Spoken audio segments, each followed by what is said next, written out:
A surprise twist today in the Samantha Woll murder trial. The jury says it remains deadlocked, but now the composition of that jury is about to change. That'll happen tomorrow. Sean Lay, following this trial for us. Sean, an alternate juror now being moved in place. And this is another wild twist, Devin. I want to catch everyone up. There's so much interest in the trial, so much interest that the jury has not come back with any verdict yet. And now we know, because a juror had a pre-scheduled vacation late today, that she's leaving on vacation tomorrow. She was released from this juror, and an alternate is now in place. Two more alternates could be in line for that tomorrow. I caught up with the defense attorneys for Jackson Bolanos, Michael Jackson Bolanos, to ask them how they're feeling about all this. This is taking a long time, and what's your reaction to that? I am shocked. I feel like it should not be taking this long. It should be pretty quick to come back on a not guilty, because he's not guilty and they can't prove the elements. I just spoke with co-counsel defending Michael Jackson Bolanos, Perna Krishnamurthy, and lead counsel yet another dark day of this trial. Michael Jackson Bolanos facing life in prison. Samantha Woll's life was taken in a horrifically violent way last October 21st, and still no verdict from this jury. In fact, one juror was released today and replaced. She has vacation that starts tomorrow. Woll's family still waiting. Jackson Bolanos still waiting. Which is not a feeling for anyone. Late today, the jury told the judge it remains deadlocked on some of the charges, and three jurors have conflicts tomorrow. One juror excused for that pre-planned vacation. Another has a doctor's appointment tomorrow afternoon, and another juror is working out a child care issue. Bottom line, Jackson Bolanos' attorney, Brian Brown, wants that alternate juror's voice in that deadlocked room tomorrow. I believe that hopefully it should shake things up, and a fresh voice to get to the root of the problem. All right, so let's review. Full day of deliberation last Wednesday. Full day of deliberations today of deliberations. No verdict. The judge got a note from the jury indicating they remain deadlocked. She said, let's give it one more try. So, Devin. Deadlocked on all charges, or do we know that? It's a good, and attorneys were speaking. No one knows what happened in that room, but right. Are vindicated to, and another one may be tripping them up and delaying this. So do they reach a verdict on first-degree murder or home invasion or lying to police? That's unknown right now. And what will the new face on that jury mean to all of those deliberations? Well, welcome everyone to the Alternate Point of View, and my name is Tracy Lee, and we are back to our series of Murder on Joliet Place. So I want to talk about, how did we get here? Here we are at the end of the trial for Samantha Woll, and we are trying to figure out how in the world we got to this point where we are at a deadlocked jury who has been deadlocked for the past couple of times that they have gone to the judge and said, look, we are deadlocked. And I've never heard of a jury to be told, other than in the Karen Reed trial, they were told to go back. Of course, I think that's a regular, normal thing for a judge to do, is to have the jury go back and try some more, because they don't want a hung jury. But I've never heard of a jury being given an alternate in the midst of deliberations. And I've not heard of all of this, like jurors not being able to finish their deliberation time, and now possibly other alternate jurors are going to come in. This is quite the debacle of a case. And now it's kind of disheartening to hear that they feel like they have unanimous decisions on a couple of the charges, but are still deadlocked on at least one charge. So I don't know what that means for Michael. but I know that it means that we're still waiting for justice for Samantha, and we're also still waiting for justice for Michael.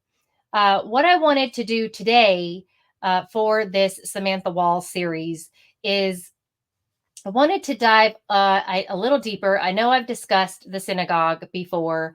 I've discussed the money before. I've talked about some of the things that, you know, regardless of what anyone says about this particular trial, what I will say, and I have continued to say in every episode about this, is that this is a crime of jealousy. It is a crime of passion of some sort. This is not a burglary gone bad. You can look up any case, and 9 out of 10 of them with a burglary gone bad, this does not happen. So I just, you know, any case where someone is brutally murdered like this, there are feelings involved. This has to be someone that knew her. They had to know the layout of her townhome. They had to know, you know, something. And also, I need to remind you guys that Samantha was dressed. She was not dressed to be asleep. She was wearing sweatpants, a long sleeve shirt, and a hoodie. That's not somebody who's dressed to go to bed.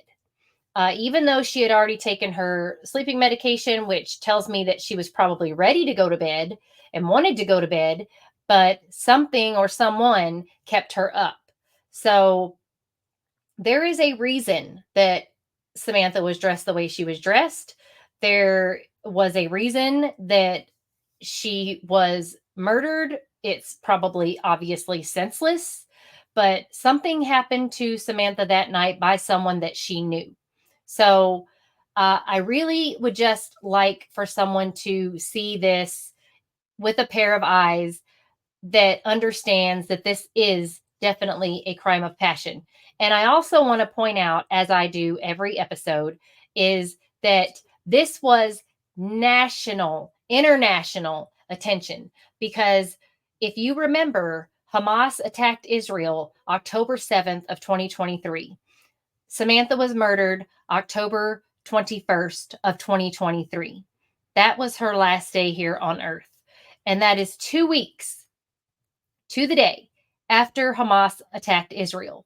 And for whatever reason, the police thought at the beginning this could possibly be a hate crime. It could be an anti-Semitism crime. It could be something to that effect. But they ixnayed that in the very, very beginning. And they said that they had persons of interest. They also said that they were very close, and this was literally on October 23rd, 2023, that they were ready to call someone a suspect, but they weren't ready to reveal the relationship between the two. That means there was someone she knew in that house. That means the police even thought there was someone that she knew and knew her, and they were ready to call them a suspect. So, how did we end up with someone ready to be called a suspect at the beginning of this crime to now we are sitting here with a deadlocked jury with an innocent man on trial who was walking through downtown Detroit? So I want to go through and compare just the body language of Jeff and the body language of Michael, since they both took the stand. I know that I talked about Michael. A lot of people were concerned about him taking the stand, but you know what? When you guys are fighting for your life, now, if you're guilty, like let's say, well, let's assume we're assuming he was guilty. He was found guilty. Alec Murdaugh. Okay. Alec Murdaugh got on the stand in his own defense. We could say Alec Murdaugh is a narcissist, right? Diane Downs, she killed her children in the early 80s. we could say that Diane Downs is a narcissist. She couldn't wait to get up there and show herself off. And she got up there in her own defense and she was found guilty because, of course, she did kill her children. So people like that have a mental issue. Michael doesn't have a mental issue. Michael has a I'm fighting for my life issue. Michael has a sink or swim, fight or flight. I have no other option here. I am the only one who can tell this story because everyone else is telling my story but me.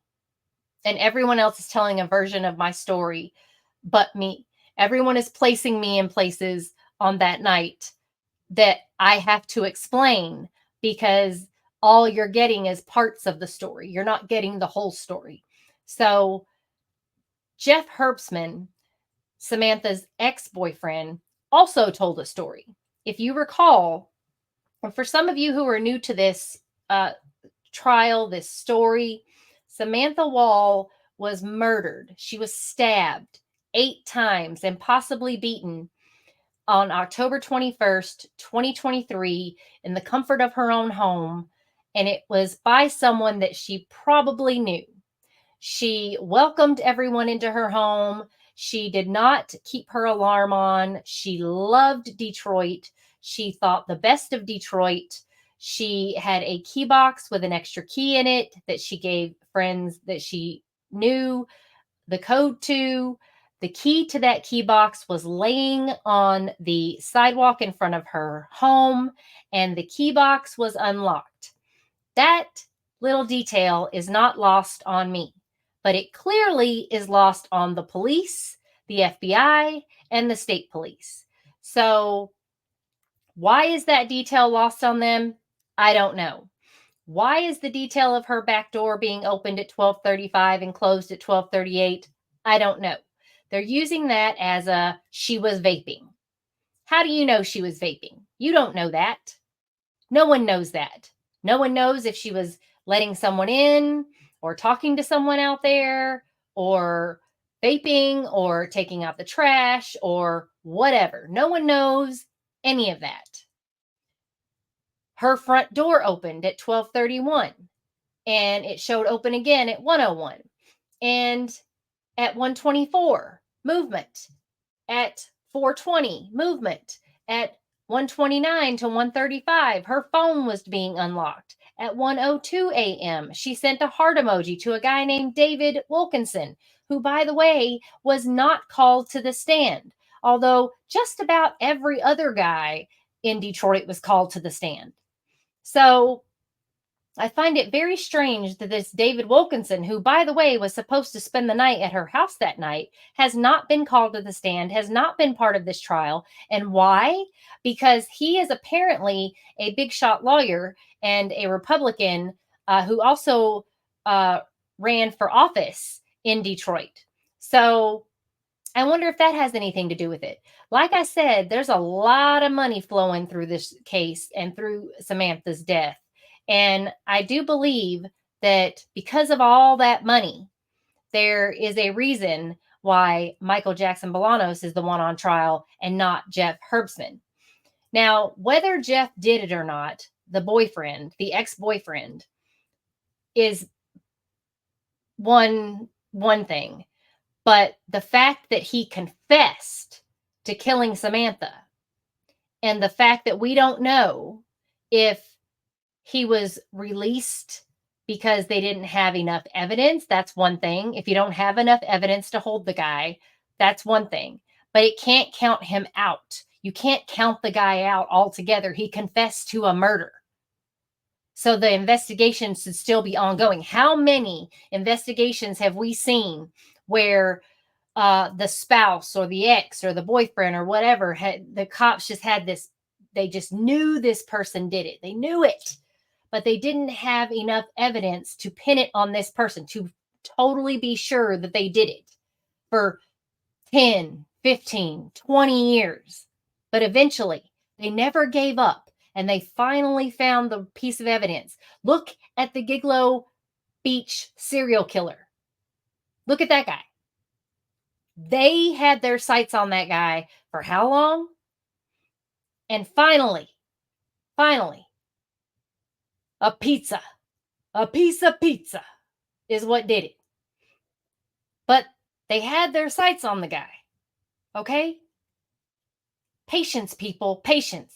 But no, not in this case. In this case, it had to be solved very quickly because the synagogue is bringing in millions and millions of dollars.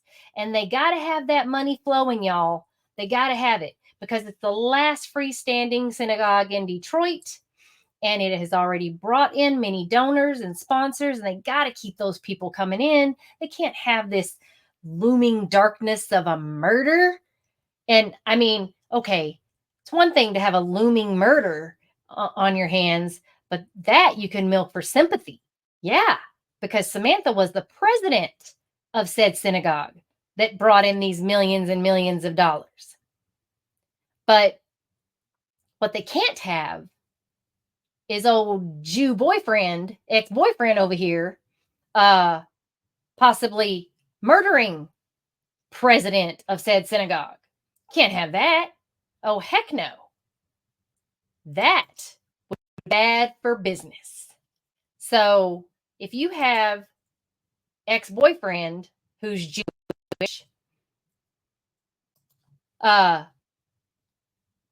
on trial for murder, then that would be very, very bad for fundraising. Don't you agree? Very, very bad. So we can't have that. We cannot do that at all. So here I want to show you the ex-boyfriend's testimony so you can see his body language as opposed to Michael's body language when he testifies. So you can see the difference between the two because Jeff is very closed off. If that man could be in the fetal position on the stand, he would have been in the fetal position.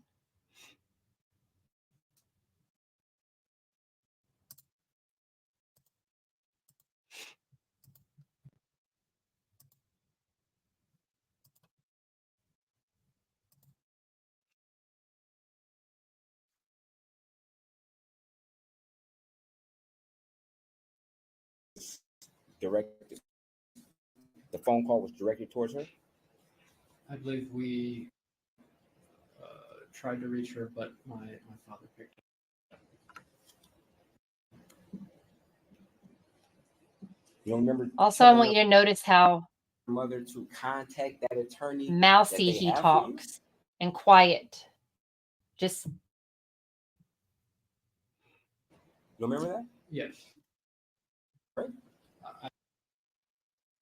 Sorry about the connection. I don't remember who it was, but I remember asking them to contact my attorney. Okay. Okay. And there was a question proposed to you. Are they holding you? Right? Remember that? I don't recall. You don't recall? Okay. If you were to hear this conversation, would it probably refresh your memory? Yes. Okay.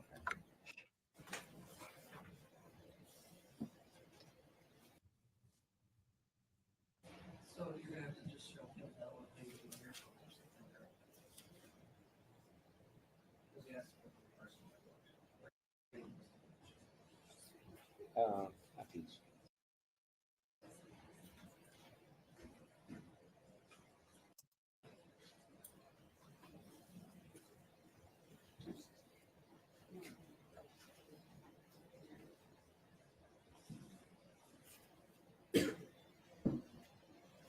So this is the gay best friend that told everything, all our business.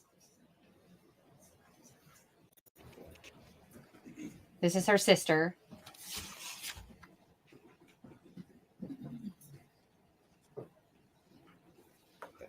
This is Brett Farmer, who got his 15 minutes of fame. He was the one who talked about how he would kill her and get away with it.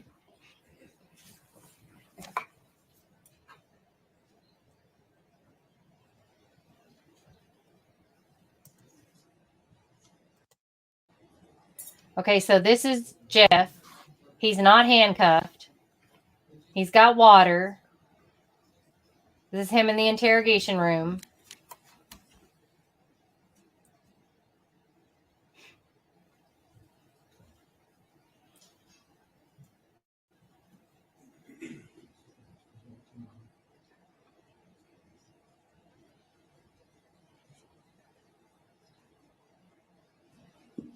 Look how mousy he looks.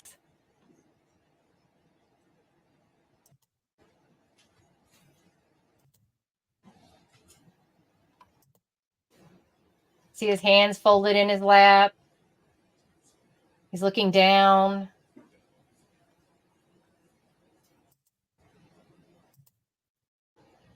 Okay, so he is not handcuffed. He has just confessed to murder. I'm starting at 2:16. He is not handcuffed. This is the detective, the officer in charge. She came all the way from Detroit. I don't know how far that is from Kalamazoo. I'm just saying. She let him call his mommy.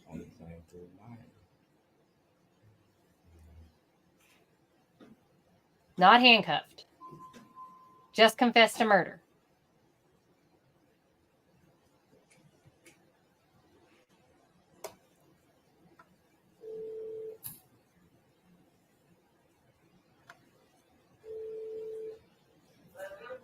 Hi, Mom.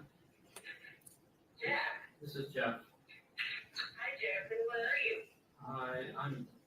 I had a panic attack and ended up in the Kalamazoo police station.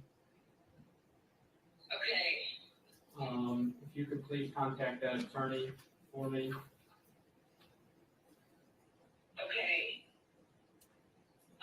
We'll call her right now.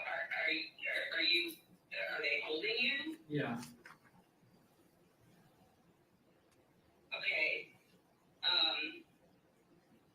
Okay. We'll call the attorney. Okay.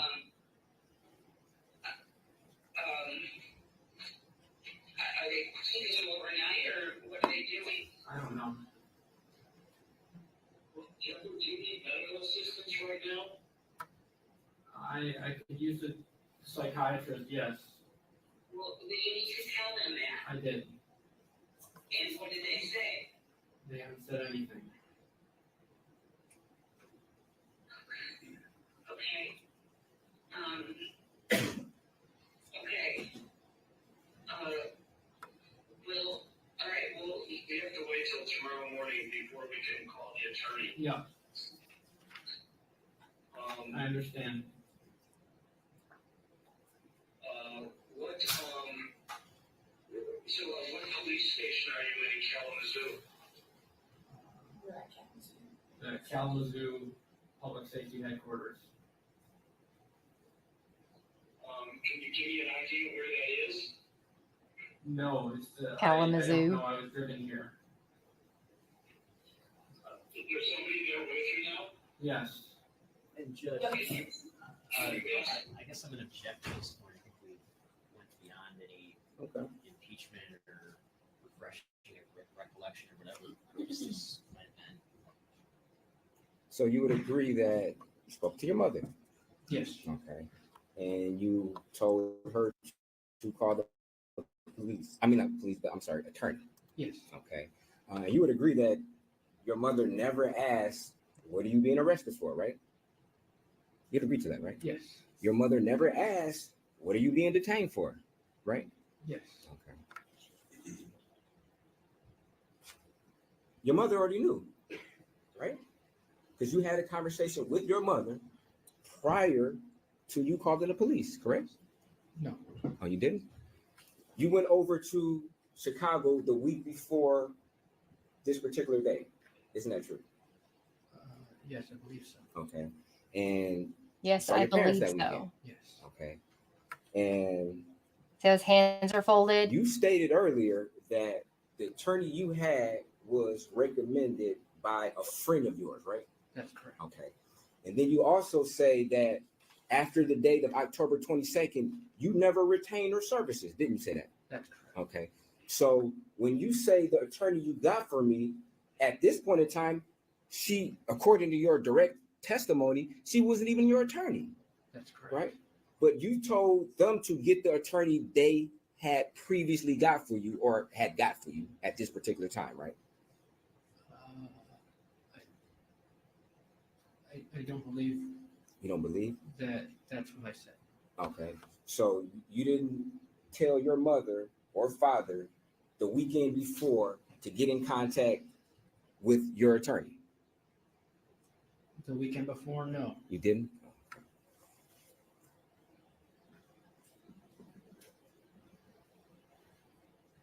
See how he's looking to the prosecution? You knew exactly what you were being arrested for and detained, didn't you? I knew what I had said, and I knew that it was, yes, I knew that I had said some incriminating things, yes. Okay, and See? you knew what Very you were careful. being arrested for and detained for, right? Yes. Okay. And as a matter of fact, an officer asked you, like, hey, do you know what you're being detained for? And you said yes. Told him yes, right? So it was no surprise to you on why you were being arrested, right? Yes. I was having delusions and Okay. You didn't have a delusion when the officer asked you, do you know why you're being detained? You didn't have a delusion there, did you? no. You gave him a very lucid answer, correct? You would agree? I'm not sure when this happened. Okay. If you saw it, maybe could have possibly. Are you saying it did not happen? I don't recall. You don't recall?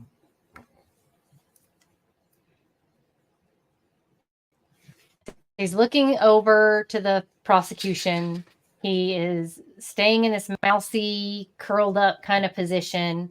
He's trying to seem like he is just this teeny tiny little, if I just ball myself up, you can't attack me.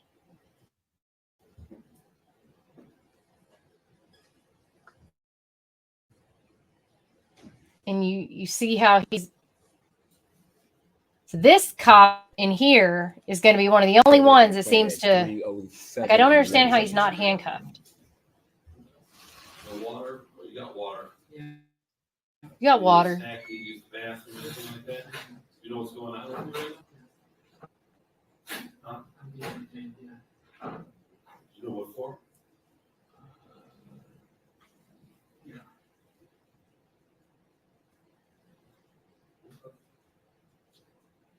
As long as you know. Okay. I'm sure you would agree that you seem pretty lucid in your answer. You would agree to that, right?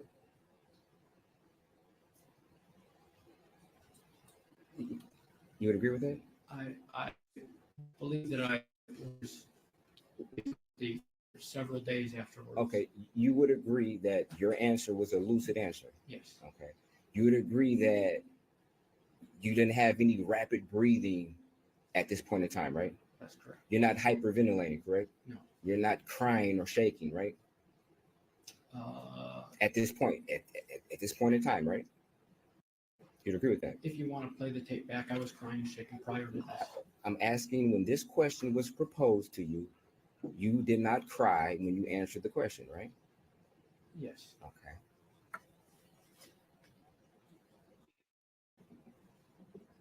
You understood the question. Yes. You never said or implied that you didn't understand what his question was, right? No.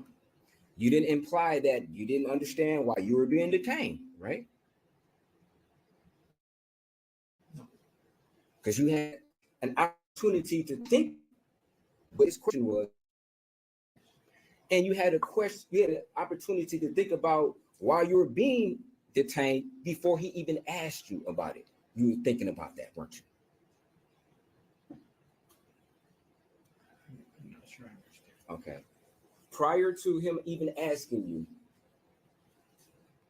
do you know why you're being detained? You were thinking about why you were sitting in a police station at that very time? You thought about it, didn't you?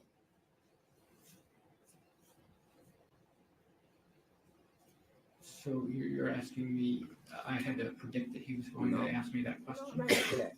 I'm asking before he even walked into the room, you were sitting in your own mind thinking about how you landed into the police station, correct?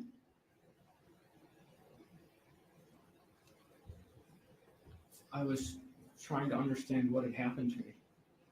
When I was sitting in that room, I was trying to understand what had gone on to cause me this utterly abnormal behavior that I had never experienced before, had never experienced. That's what you think about, by the way. Caused by an adverse reaction. That's exactly what you're thinking about. Now, when you say adverse behavior that you've never experienced, are you talking about the actions that happened on October the 20th?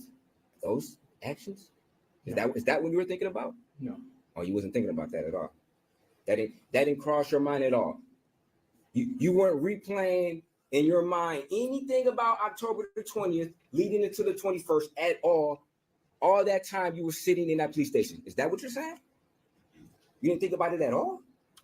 Again, if you listen to that tape, I have zero recollection of anything that happened. So you say. Related to those events. So he has no you recollection. So My that makes question him is, clean and clear. While you were sitting in that police station, were you thinking about what happened on October the 20th or 21st? Were you going through in your mind about anything about the 20th or the 21st? No. You weren't?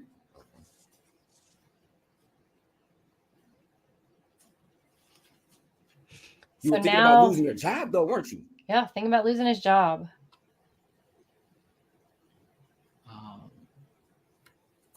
No, I was trying to understand what. You were thinking about losing your job, right? No. You weren't? Okay. He's looking at the prosecution. He keeps looking at the prosecution. I'd like to go curled up in a little ball. 38 and 19 seconds. Now I want to show you the comparison between him and Michael Bolanos. Michael Jackson Bolanos.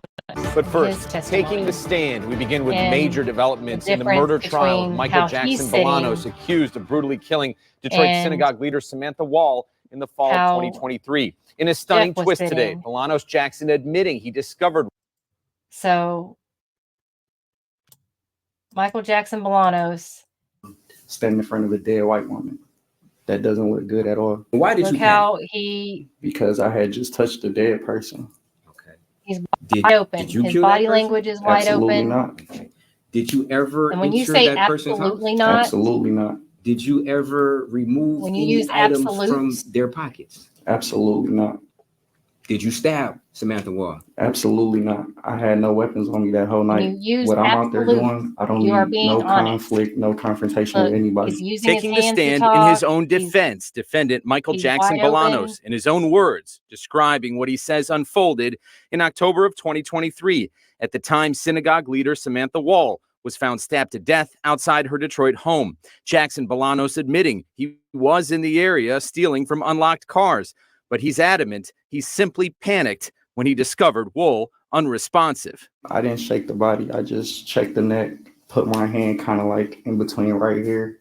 No air, no like breath or nothing. And once I realized that I just touched the dead person, I just grabbed the bag and I left. My first reaction was to reach for my phone, but I had to consider where I was and what I was doing at the time. And I didn't feel like me personally, that would be a good idea to call the police. I was in an area where I didn't belong. I don't live over here. And my address is way on the west side, and I'm out breaking into people's cars. Bolanos Jackson testifying he had absolutely nothing to do with Wall's killing as he faces a murder charge and potential life behind bars. Prosecutors in court previously heard from an ex-boyfriend of Wall's who admitted to the killing, but later recanted, stating he was on drugs and nerve treatments when he mistakenly made the claim. In court today, Bolanos Jackson getting specific about what he's been through.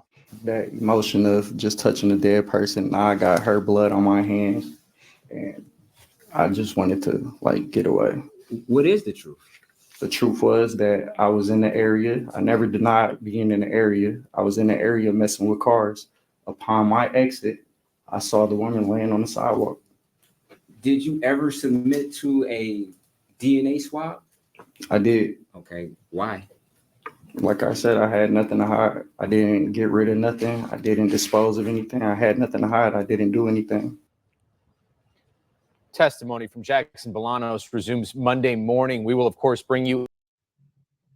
So that comparison right there, just in that clip, shows you Michael is open. He's honest. He's using absolutes.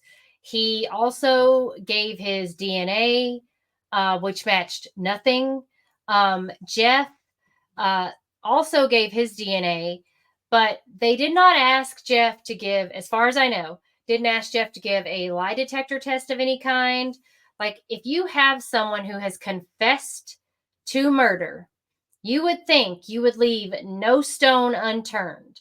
But what they did with Jeff was they checked his cell phone. And since his cell phone did not leave his house, and Jeff's wonderful alibi was, I never left my house.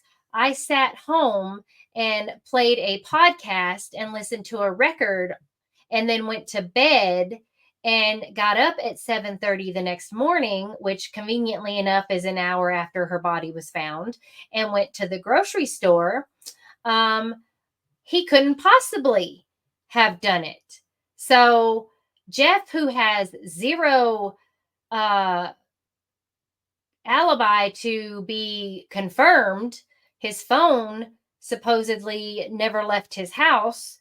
That's what they're going off of. They're going off of the fact that his phone never left his house and the fact that he says he was at home all night. If Michael Jackson Bolanos used the same alibi and he didn't have anyone to confirm it, that would fly and stick to the wall about as well as cooked spaghetti. So I just find it crazy that you can have no alibi, but you can have all the motive, all the opportunity, all of everything, and not be looked into more, not marked off the list more. Every single person that they looked at for Samantha Wall, their phones didn't ping in that area. But Michael Jackson Bolanos, along with, I'm sure, hundreds of other people who were in downtown Detroit that night, pinged in that area.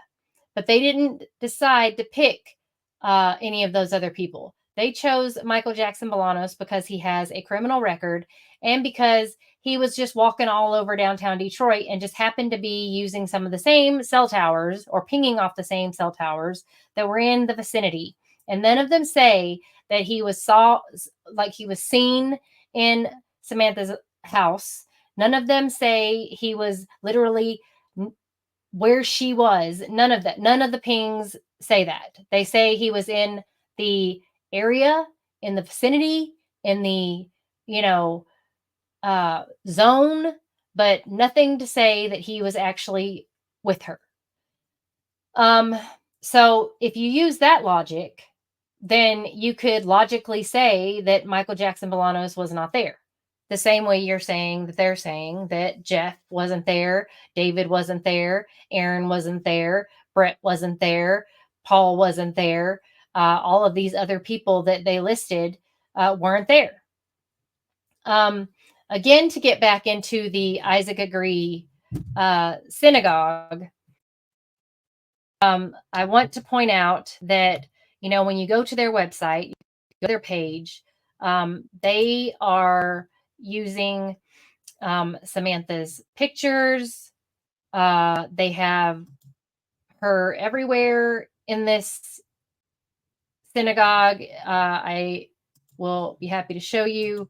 They are about to have a huge event with for Samantha. This is Samantha. So as you can see, they still have her pictures. They have books for Samantha, a book area that because Samantha loves called Samantha Loves Books This is their third annual block party that they're having.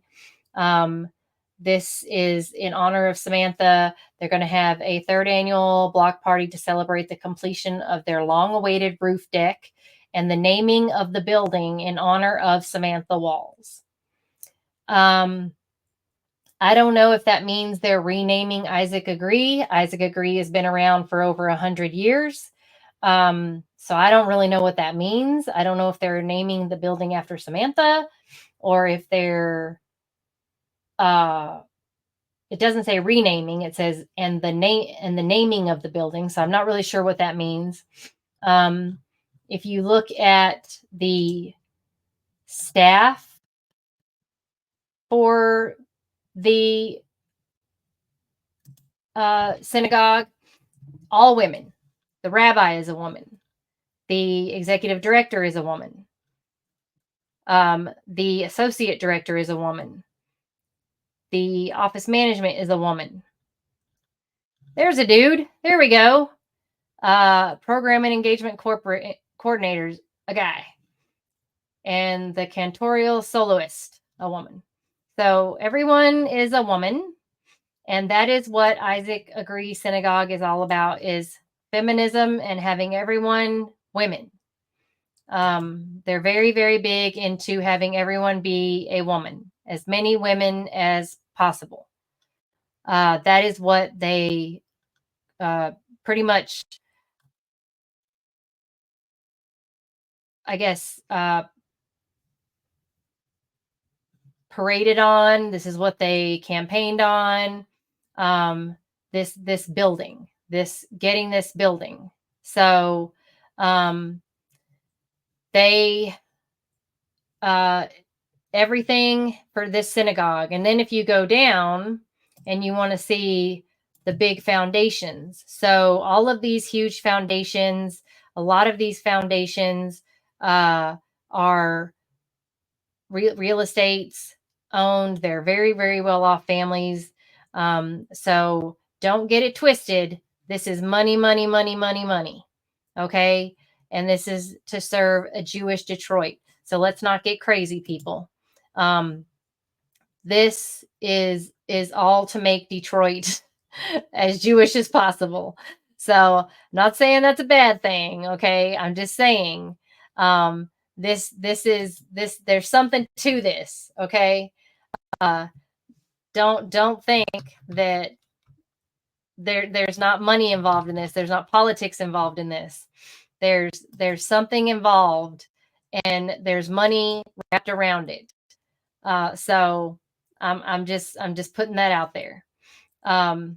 You have a guy on trial who shouldn't be on trial. And you have a beautiful woman who has left the world too soon.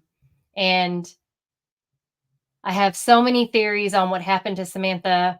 And again, I've said it, and this is a crime of passion. It is a crime of jealousy.